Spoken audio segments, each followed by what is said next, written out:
a collection of different varieties of death. Check out the bumping cars, because every child should know what it feels like to be in a car crash. That's really what it is. That's really what an amusement park is to me. And if you think about it, at an amusement park, you get to experience only the shitty aspects of death. Because the actual death is not scary. You're dead. It's over. You don't feel anything. It's only the anticipation of death, the worry about that. That's the scary part about death, right? That's the reason why I like serial killers more than amusement parks. Because when you're with a killer, you don't get to anticipate death, you just die. You know? They take you out on a nice dinner.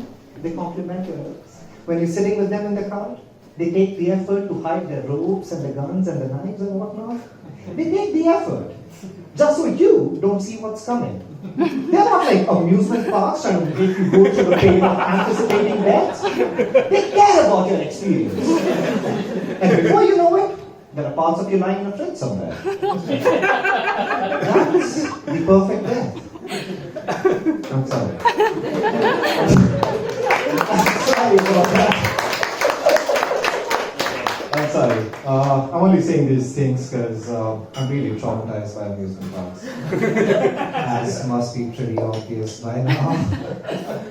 And it all started with this trip that my girlfriend and I took to this amusement park in north of Germany called Hansa Park. Have you guys been there? No? It's a pessimistic place, man. It's so fucking pessimistic. It's so pessimistic that the first thing that you see the moment you enter the park is the complaint department. That's really how your trip starts. When you think about it, how useful is a complaint department at an amusement park?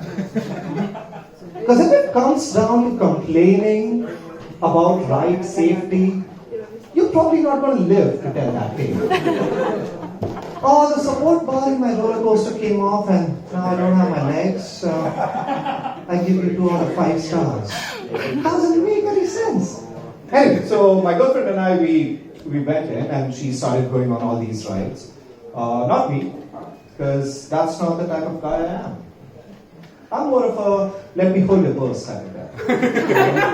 Let me just stand here at sea level altitude with a firm and steady ground beneath me and you do your thing type of guy. That's the type of guy I am at an amusement park. Or at least I was until this day. Because on this day, my girlfriend asked me to go on a roller coaster ride with her. And I agreed. I should have. But I did. It was the most emasculating experience of my life. So we go on the roller coaster, they strap us in, and this thing starts going up slowly. And I was so scared, man. I was so scared that I started measuring the height of the roller coaster in units of the damage it would cause me if I were to fall from it. You know? I was like, oh, that's both my legs high. I'd be lucky to survive this high. And then we reached the height where I was like, you know what? No atheist is going to survive this drop. This is way beyond the rational limit of heights. So these guys, they took us to this ungodly height and then just dropped us to our misery. Now, this ride lasted for 120 seconds. It was just 120 seconds of laws of physics acting upon it. And I'm a physicist. I've dealt with equations of gravity. But this time, I was in the equation.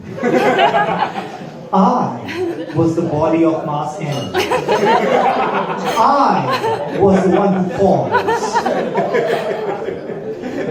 It was the toughest experience of my life. It was the toughest experience of my life. And in these 120 seconds, I learned 2 main lessons about life. 2 main lessons about life. Number 1, for humans, one of the legitimate responses to fear is shitting yourself. It's true. I didn't think this was real. I mean, I'd heard the phrase before. I'd heard people say, dude, I was so scared, I shit my pants. But I never took it literally, you know? I always thought this was something that white people just say. It means nothing.